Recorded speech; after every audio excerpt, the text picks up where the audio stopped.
আসসালামু আলাইকুম রহমতুল্লাহি ওবরকাতুহু। সম্মানিত দর্শক, ঢাকা দক্ষিণ সিটি কর্পোরেশনের মেয়র পদ নিয়ে সাবেক মেয়র ঢাকার জনাব সাদেক হোসেন খোকার ছেলে ইঞ্জিনিয়ার সারাক তিনি যে আন্দোলন করছেন, সে আন্দোলনের ফলে গত ১ মাস ধরে দক্ষিণ সিটি কর্পোরেশনের কার্যক্রম কার্যত বন্ধ। ঢাকা শহরের ময়লা আবর্জনা পরিষ্কার করা এবং মশা মারার মতো দুটো কাজ ছাড়া অন্য প্রায় সব গুরুত্বপূর্ণ কর্মকাণ্ড বন্ধ রয়েছে। সিটি কর্পোরেশনের যারা কর্মকর্তা তারা অফিস করতে পারছেন না। কেউ যদি অফিস করার চেষ্টা করছেন, তবে এশরাক সমর্থক যারা এই সিটি কর্পোরেশন ভবন এই মুহূর্তে ঘেরাও করে আছেন, তালা দিয়ে রেখেছেন, তাদের হাতে লাঞ্ছিত এবং অপমানিত হচ্ছেন। জনাব এশরাক মাঝে মধ্যে সেখানে যাচ্ছেন এবং তার সমর্থকদেরকে তিনি উৎসাহ দিচ্ছেন এবং তিনি যে কথাবার্তা বলছেন, কর্মকাণ্ড চালাচ্ছেন, তাতে এই যে পবিত্র ঈদুল আজহার আগে তিনি যেভাবে ঘোষণা দিয়েছেন যে তাকে যদি নির্দিষ্ট সময়ের মধ্যে শপথ পড়ানো না হয়, সেক্ষেত্রে তিনি নিজেই শপথ পড়ে নেবেন এবং মেয়র হিসেবে, নির্বাচিত মেয়র হিসেবে কর্মকাণ্ড শুরু করে দেবেন। জনাব এশরাকের এই মেয়র পদ, তার সঙ্গে নিম্ন আদালতের রায়, উচ্চ আদালতের রায়, মন্ত্রণালয়ের সিদ্ধান্ত, আইন মন্ত্রণালয়ের মন্তব্য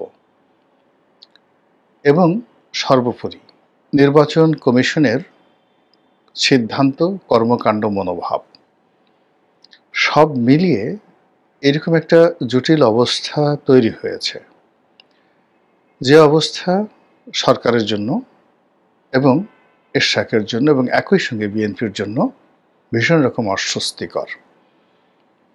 এখান থেকে কেউ যদি পিছিয়ে যান, সেটা যেমন তার জন্য নাক কাটার মতো অবস্থা, আবার এখানে যদি কেউ বিজয়ী হন, তার জিদ, তার সিদ্ধান্ত যদি এখানে বলবৎ হয়, তাহলে প্রতিপক্ষের জন্য সেটি হবে আত্মহত্যার শামিল। এবং ঠিক এমন একটা অবস্থাতে এখন সরকারের সঙ্গে বিএনপির সম্পর্ক, ডক্টর মোহাম্মদ ইউনূসের সঙ্গে তারেক রহমান সাহেবের যে সম্পর্ক, সেই সম্পর্কটি নিয়ে নানা রকম প্রশ্ন উঠে পড়েছে। এখন জনাব এশরাক সাহেব, তিনি কি বিএনপির হাইকমান্ডের নির্দেশ নিয়ে এই কর্মকাণ্ড চালাচ্ছেন, নাকি নিজের ইচ্ছায় তিনি এই কর্মকাণ্ড চালাচ্ছেন? বিএনপি সমর্থিত পত্রপত্রিকা, বিএনপি সমর্থিত সাংবাদিক এবং আরও অনেক শুভানুধ্যায়ী, তারা ইতিমধ্যে এক্সট্রিম লেভেলে জনাব এশরাক সাহেবের সমালোচনা শুরু করেছেন। সকলের বক্তব্য যে এই ভদ্রলোকের জন্য পুরো দল বিপদে পড়তে যাচ্ছে এবং ওনার জন্য পুরো বিএনপির যে রাজনীতি মুখ থুবড়ে পড়বে। এই হলো যারা সমালোচনা করছেন। বিএনপির অভ্যন্তরীণ খবর যারা রাখেন বা জানেন, তারা অনেকে মনে করেন যে জনাব এশরাক জনাব তারেক জিয়ার খুব ঘনিষ্ঠজন।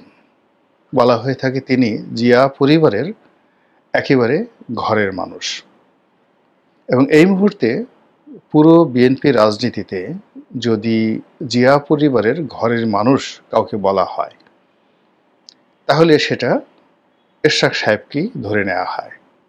তিনি জনাব তারেক রহমানের স্নেহধন্য। এখন এই যে তিনি তারেক রহমান সাহেবের স্নেহধন্য, এর অর্থ যে তিনি যে কাজ কর্ম করছেন তার সঙ্গে জনাব তারেক রহমান সাহেবের একটা গ্রিন সিগন্যাল রয়েছে।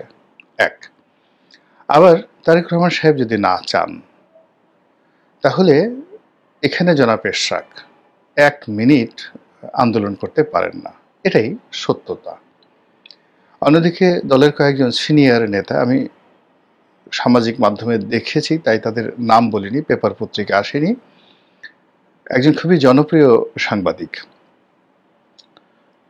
বিএনপিপন্থী সাংবাদিক, জনপ্রিয় সাংবাদিক, তিনি জনাব এরশাদ সাহেবের এই কর্মকাণ্ড নিয়ে বিরূপ মন্তব্য করে একটি ফেসবুক স্ট্যাটাস দিয়েছেন এবং সেটা আবার আরেকটি জনপ্রিয় গণমাধ্যম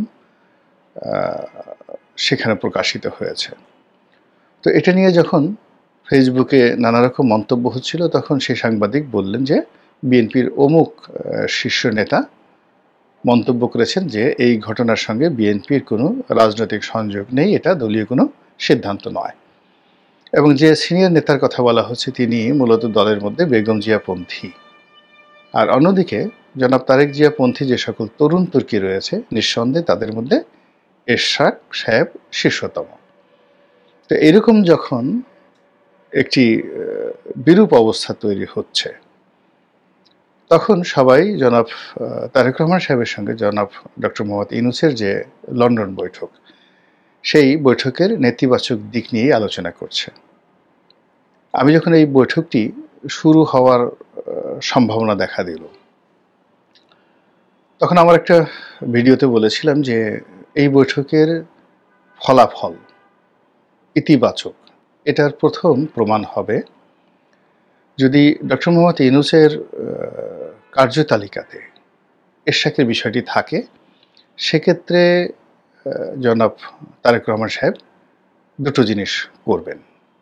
এক, এরশাদের এই মেয়র পদটি তিনি ডক্টর মোহাম্মদ ইউনূসের কাছ থেকে আদায় করে নেবেন, অথবা ডক্টর মোহাম্মদ ইউনূস তিনি যে কোনো মূল্যে তার সরকারের মুখ রক্ষার জন্য এই এরশাদ সাহেবের এই বিষয়টি ধামাচাপা দেওয়ার জন্য তারেক রহমান সাহেবকে অনুরোধ করবেন।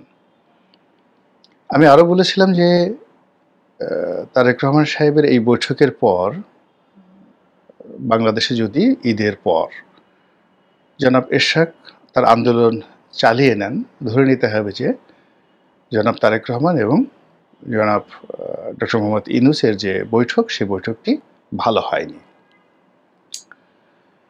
কিন্তু বৈঠক হওয়ার পর তো বিএনপির যারা লোকজন তারা ভীষণ রকম উচ্ছ্বসিত এবং তারা মনে করছে যে এটা তাদের একটা চন্দ্র বিজয়ের শামিল। এই বৈঠকের ফলে বিএনপি রাজনৈতিক কর্তৃত্ব লাভ করেছে, সম্মান লাভ করেছে, মর্যাদা লাভ করেছে এবং তারেক রহমান সাহেবের জন্য বাড়ি প্রস্তুত করা হচ্ছে এবং তিনি খুব দ্রুত বাংলাদেশে এসে রাজনীতির হাল ধরবেন, এভাবেই পত্রপত্রিকায় খবর ছাপা হচ্ছে।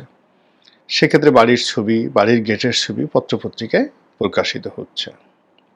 এবং আপনারা জানেন যে তারেক রহমান সাহেবের বাংলাদেশের আগমন এবং রাজনৈতিক কর্তৃত্ব গ্রহণ, নেতৃত্ব গ্রহণ তার দলের, এ সব কিছুই নির্ভর করবে প্রশাসনের শুভদৃষ্টি এবং ডক্টর মোহাম্মদ ইউনূসের যে সহানুভূতি তার উপর। এবং তারেক রহমান সাহেব বাংলাদেশের মাটিতে পাড়া দেওয়ার সঙ্গে সঙ্গে সমস্ত রাজনৈতিক যে অ্যাটেনশন, এটা তার দিকে চলে যাবে।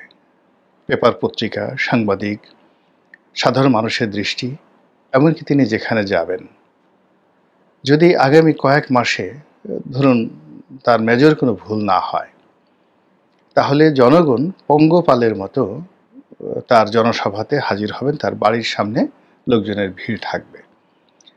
তো সেক্ষেত্রে যে সকল খুচরা পার্টি, লতাপাতা পার্টি কিংবা কসুল্লতি পার্টি, যারা এখন তারেক রহমান সাহেবের ওসিলা করে বিএনপির মিত্রতা দেখিয়ে বড় বড় কথা বলছেন যে আমার সঙ্গে অমুকের কথা হয়েছে, ভাইয়ের কথা হয়েছে, ইত্যাদি ইত্যাদি, সে সকল মানুষ বা সে সকল দল, এদের কোনো অস্তিত্ব থাকবে না। তারা বিএনপি অফিসের সামনে যেতে পারবে না।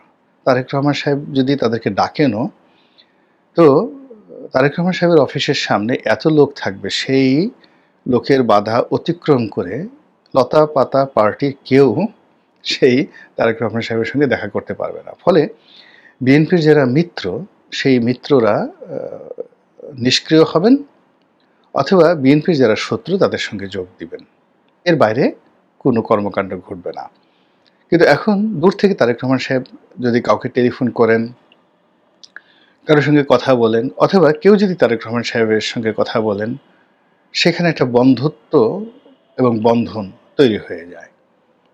তারেক রহমান সাহেবের পক্ষ থেকে কোনো কিছু বলা না হলেও যিনি টেলিফোনে কথা বলেন বা ফোন করেন, তিনি একটা তৃপ্তিতে ভোগেন যে তার সঙ্গে নেতার কথা হয়েছে এবং এভাবে অনেকেই বিএনপির বন্ধুত্ব বলয়ে নিজেদেরকে শক্তিশালী মনে করছেন। কিন্তু তারেক রহমান সাহেব আসার পরে সেখানে আসলে তার সঙ্গে বিএনপির নেতাকর্মী, বিএনপির পদপদবীধারী এবং বিএনপির যারা ঘনিষ্ঠজন কেবলমাত্র তারাই সেখানে ঢোকার অনুমতি পাবেন, ঢুকতে পারবেন বা ঢোকার মতো নৈতিক মনোবল থাকবে। আপনি ধরুন বিএনপির পল্টন অফিসে তারেক রহমান সাহেব আসবেন, একেবারে যেদিন উনি বসবেন সেদিন দেখা গেল অফিসের সামনে ১০-১৫ হাজার লোক সবসময় থাকবেন। আর যেদিন প্রথম জনসভা হবে সেদিন তো বলাই বাহুল্য, কত লোক যে হবেন তার কোনো ইয়াত্তা নেই।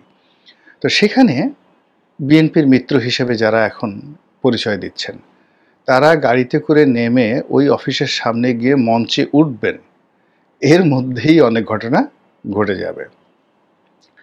তো যাই হোক, এরকম একটা জটিল অবস্থা যখন চলছে বাংলাদেশে, ঠিক সেই সময়টাতে এরশাদ সাহেবের এই ঘটনা ইঙ্গিত দিচ্ছে যে তারেক রহমান সাহেবের সঙ্গে ডক্টর মোহাম্মদ ইউনূসের যে সম্পর্ক বা তার যে বৈঠক, সেই বৈঠকের ইতিবাচক ধারা এখন আর অব্যাহত নেই। ইতিমধ্যে জনাব সালাউদ্দিন সাহেব বৈঠক করেছেন জাতীয় ঐক্যমত্য কমিশনের সঙ্গে এবং সেই বৈঠকে জামায়াত ইসলামী আসেনি, আরও অনেক দল আসেনি যারা আলাদা বৈঠক করতে চাচ্ছে।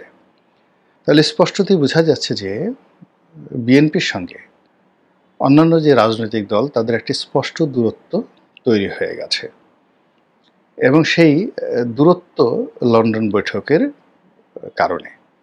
এখন সেই লন্ডন বৈঠকের যে ফলাফল, সেই ফলাফলটা যদি বিএনপি ঘরে তুলতে না পারে তাহলে রাজনৈতিক অঙ্গনে যে শত্রুতা তৈরি হচ্ছে এটা তার প্রথম বাধা, আর দ্বিতীয় বাধা নয়, ঠিক বিপদ এবং বিপত্তি হয়ে পড়বে যখন রাষ্ট্রশক্তি বিএনপির বিরুদ্ধে চলে যাবে। এবং এই পুরো ঘটনাটা, অর্থাৎ প্রথমে লন্ডন বৈঠক আর দ্বিতীয়ত জনাব এরশাদ সাহেবের এই বিষয়টি, এটি তখন বিএনপির জন্য বোঝা এবং গলার কাটা হয়ে দেখা দেবে। তো সেই অবস্থাতে আমি মনে করি যে বিষয়টি খুব দ্রুত নিষ্পত্তি হওয়া প্রয়োজন, সরকারের পক্ষ থেকে, ডক্টর মোহাম্মদ ইউনূসের পক্ষ থেকে এবং বিএনপির পক্ষ থেকে। যে কোনো একটা বিষয় নিয়ে রশি টানাটানি করলে, বেশি চিপলে, লেবু বেশি চিপলে তিতা হয়ে যায়, রশি টানাটানি করলে ছিঁড়ে যায়, বন্ধন একই অবস্থা, বন্ধুত্বের জন্য স্যাক্রিফাইস করতে হয়। তো এখানে জনাব এরশাদ সাহেবের সমস্যাটাও সরকারকে বুঝতে হবে, আবার সরকারের সমস্যাটাও এরশাদ সাহেব বুঝতে হবে। এবং সেক্ষেত্রে আমি মনে করি ডক্টর মোহাম্মদ ইউনূস যদি সরাসরি এরশাদের সাথে বৈঠক করেন তার সম্মান বাড়বে বই কমবে না। তিনি তরুণ প্রজন্মের একজন নেতা, জনপ্রিয়, তার অনেক কর্মী আছেন, সমর্থক আছেন ঢাকা শহরে। তিনি ঢাকা শহরের দক্ষিণাংশে যথেষ্ট লোকবলের অধিকারী, যেটিকে বলা হয় ক্যাডার ভিত্তিক রাজনীতি। বিএনপি রাজনীতিতে এই মুহূর্তে ক্যাডার ভিত্তিক রাজনীতির ক্ষেত্রে তাকে চ্যালেঞ্জ জানানোর মতো কোনো শক্তি নেই। একটা সময় তার বাবার সঙ্গে মির্জা আব্বাসের ক্যাডার ভিত্তিক রাজনীতিতে প্রতিযোগিতা ছিল। তো সেখানে সাদেক হোসেন খোকা সাহেবের বেশি লোক না মির্জা আব্বাস সাহেবের বেশি লোক, এটি নিয়ে বিতর্ক হতো। কিন্তু এখন মির্জা আব্বাস সাহেব যেহেতু বয়স হয়ে গেছেন, তার সন্তানেরা ঠিক ওইরকম এরশাদের মতো রাজনীতিতে এগিয়ে আসেনি। তো সেই ক্ষেত্রে সেই দক্ষিণ সিটি কর্পোরেশনের যে সকল ফ্যাক্টরগুলো রয়েছে রাজনীতির, বিএনপি রাজনীতির, মাসেলম্যান রাজনীতির, এই পুরোটাই এখন জনাব এরশাদের হাতে।